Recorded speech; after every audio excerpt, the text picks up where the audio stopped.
संक्षिप्त में मैं 5 मिनट में समरी देना चाहूँगा कि 2008 से ये चीज़ चल रही है। मतलब षड्यंत्र हुआ, गुरुकुल से ये षड्यंत्र शुरू हुआ 2008 में। अहमदाबाद में दो बच्चों की जो है लाश मिलती है साबरमती नदी के तट पर। उसका जो है ये कहा जाता है कि तंत्र विद्या होती है, ये होता है। और वो केस चलता है 2013 तक, और उसका जांच आयोग कमेटी बैठती है और उसमें आश्रम को क्लीन चिट मिलती है कि इसमें आश्रम का कोई इस तरीके से, जिस तरीके से आरोप लगाए, इस तरीके से कोई ऐसी गतिविधियां नहीं पाई गई। उसके बाद 2013 में निर्भया कांड दिल्ली में होता है। तो उसमें पोक्सो की जो धारा थी पहले, वो अगर लड़की माइनर है, उसका अगर उसके साथ जो हरासमेंट हुआ है, रेप हुआ है, तो उसमें पोक्सो लगता था। लेकिन निर्भया के बाद उसमें ऐसा संशोधन हुआ कि चाहे रेप हुआ हो चाहे ना हुआ हो, कुछ भी अगर लड़की ने आरोप लगा दिया है तो वो सेम चार्जेस रेप के बराबर माने जाएंगे। ये धारा लगी। इसका विरोध बापूजी ने भी किया था कि कानून अगर बनता है तो वो समान रूप से दोनों पक्षों को ध्यान में रखते हुए कानून बनना चाहिए। ठीक 1 महीने बाद बापूजी के ऊपर ये चार्ज फ्रेम लगा दिया जाता है।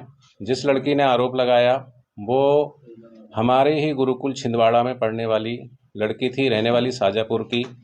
2 साल पहले उसने एडमिशन लिया और जिस समय उसने आरोप लगाया तो वो गुरुकुल से घर जाती है, माता पिता के साथ जोधपुर जाती है, और उसके बाद 3 दिन बाद फिर वो जो अपने घर आती है, और उसके बाद वो फिर दिल्ली आते हैं माता पिता, और इनको चारों को बाइज्जत बरी कर दिया गया है। एक केस और ऐसा लगाया गया अहमदाबाद से 12 साल पुराना, नारायण साईं जी के ऊपर भी लगाया गया, वो भी केस 12 साल पुराना। तो अभी तक एक भी एविडेंस के नाम पे कुछ भी नहीं है, सिर्फ आरोप है। लड़की बालिग है, इसके हमने 5 एविडेंस कोर्ट में रखे। उसका जन्म का जो प्रमाण पत्र है, LIC का प्रमाण पत्र है, जिससे गुरुकुल में वो सरस्वती शिशु मंदिर में पढ़ती थी, उसका प्रमाण पत्र से 5 हमने साक्ष्य रखे। लेकिन उन्होंने हमारे किसी भी साक्ष्य को स्वीकार नहीं किया। हमारे ही गुरुकुल का 10वीं का सर्टिफिकेट वैलिड माना। चूँकि हमें पता है कि ये षड्यंत्र हुआ है, 2 साल पहले ही कम एज लिखा करके लड़की ने एडमिशन लिया और 2 साल बाद बापूजी के ऊपर आरोप लगाया। ये केस चल रहा था और सेशन कोर्ट ने बापूजी को आजीवन कारावास की सज़ा सुनाई। अभी कोरोना काल जो पीछे गया, उसमें जेल के अंदर बहुत सारे कैदी संक्रमित हुए, उसमें बापूजी को भी कोरोना हुआ। फिर भी बापूजी का हीमोग्लोबिन 3.5 पॉइंट आ गया था, फिर भी कोरोना को मात देकर बापूजी स्वस्थ होकर के आए। लेकिन पिछले 1 महीने से बापूजी का स्वास्थ्य बहुत लड़खड़ाया। हार्ट में 3 ब्लॉकेज हुए, हीमोग्लोबिन उनका 7 पॉइंट आ गया था, 7 उनको बोतल चढ़ी, उसके बाद भी हीमोग्लोबिन अप डाउन हो रहा है। तो हमारी ये मांग है कि बापूजी का जो एक राइट बनता है कि उन्हें उचित इलाज मिले। एम्स में जो इलाज चल रहा था, एम्स जो है कि आपको पता ही है, बहुत बड़ा हॉस्पिटल है दिल्ली में, उसी की ब्रांच है जोधपुर में भी। वहाँ पर करीबन 1 महीना बापूजी रहते हैं। 1 महीने के बाद एम्स बोलता है कि भाई हमारे पास जो ट्रीटमेंट हमने करना था वो हमने किया है, इसके आगे का इलाज हम नहीं कर सकते, क्योंकि उसमें बापूजी को रक्तस्राव हो रहा था, हीमोग्लोबिन जो अप डाउन जा रहा था, उसकी वजह जो बताया इंडोस्कोपी हुई, उसमें नहीं पकड़ा गया।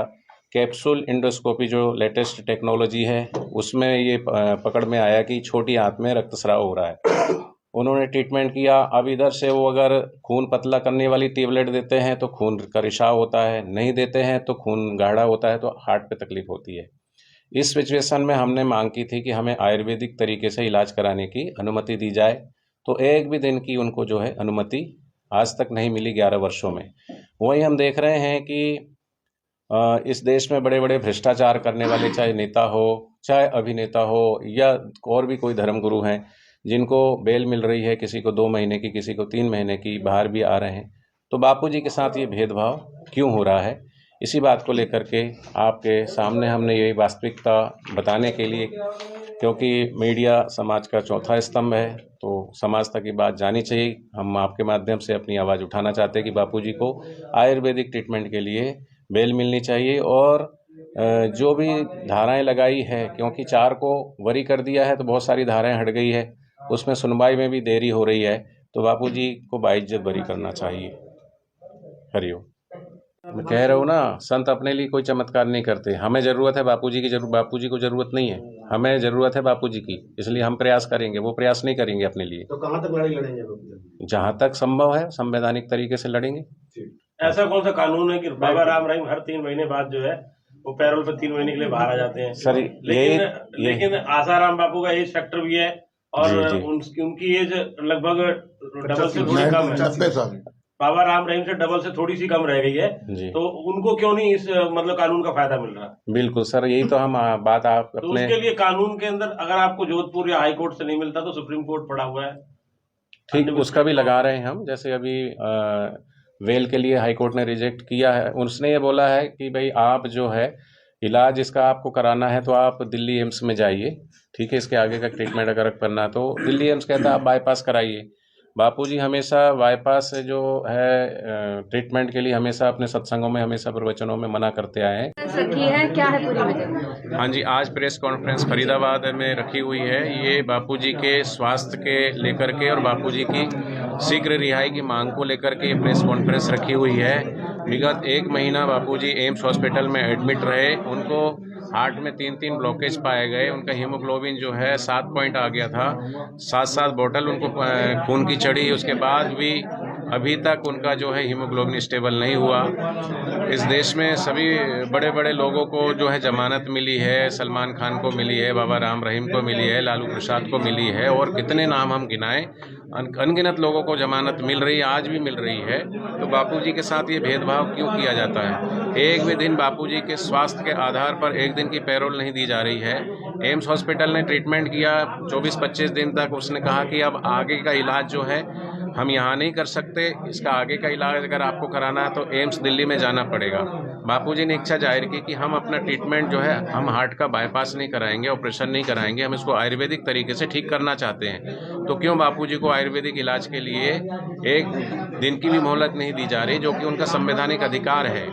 तो हम यही कानून से भी प्रार्थना कर रहे हैं, सरकार से भी यही हम प्रार्थना कर रहे हैं कि बापूजी को उचित इलाज के लिए छोड़ा जाए। और उनका जो केस है बिल्कुल बोगस है। एक सिर्फ उसको फंसाया गया है, उनको सिर्फ लड़की ने आरोप लगाया है। आरोप के आधार पर इतनी बड़ी सजा सुनाई है। एविडेंस के नाम पर कुछ भी एविडेंस नहीं है। लड़की को स्क्रैच भी नहीं आया, खरोच भी नहीं है, कुछ भी नहीं है। हमने लड़की को ये भी कहा कि ये लड़की बालिग है और उसके 5 साक्ष्य एविडेंस हमने आप दिए हैं। आप सभी पत्रकार बंधुओं को सारी जो है उसकी जो साक्ष्य भी आपको प्रस्तुत कर देंगे, आपको दे देंगे। लेकिन कोर्ट ने हमारी एक भी साक्ष्य को स्वीकार नहीं किया। लड़की को नाबालिग घोषित करते हुए बापूजी को इतनी बड़ी सजा सुना दी है। कानूनी रूप से क्या बापूजी के जो कस्टडी काउंट है वो कस्टडी काउंट नहीं की जा रही है? बिल्कुल नहीं की जा रही है। उनको जो सजा सुनाई है, एक तो आजीवन सजा होती है कि चलो आजीवन भी 14 वर्ष की सजा दिन रात को मिलाकर के होती है, वो भी नहीं। हम ये भी जानना चाहते हैं कि पोक्सो में ऐसा कौन सा प्रावधान है, आज तक तो हमने नहीं सुना कि जब तक उनका प्राकृतिक श्वास रहेगा, वो चाहे 110 साल जिए, चाहे 120 साल जिए, चाहे कि वो 150 साल जिए, तब तक उनको बाहर नहीं आने दिया जाएगा। ये कौन सा कानून है? ऐसा कानून तो हमने पहले कभी नहीं सुना, ना देखा है। ये क्या बापूजी के खिलाफ कोई साजिश की जा रही है? बिल्कुल साजिश ही है, बहुत बड़ी साजिश है। क्योंकि बापूजी के जो देवी कार्य है राष्ट्र उत्थान के है। अभी 14 फरवरी को बापूजी ने मातृ पितृ पूजन दिवस पूरे 267 देशों में मनाया गया है। यहाँ फरीदाबाद की हम बात करें तो हमने 125 जो है स्कूल कवर किए हैं, जिसमें कम से कम नहीं तो 40 से 50 हजार बच्चे जो है उन्होंने मातृ पितृ पूजन किया। ऐसे पूरे देश भर में करोड़ों करीबन 40 से 45 करोड़ युवक युवतियों तक, बच्चों तक ये मैसेज गया।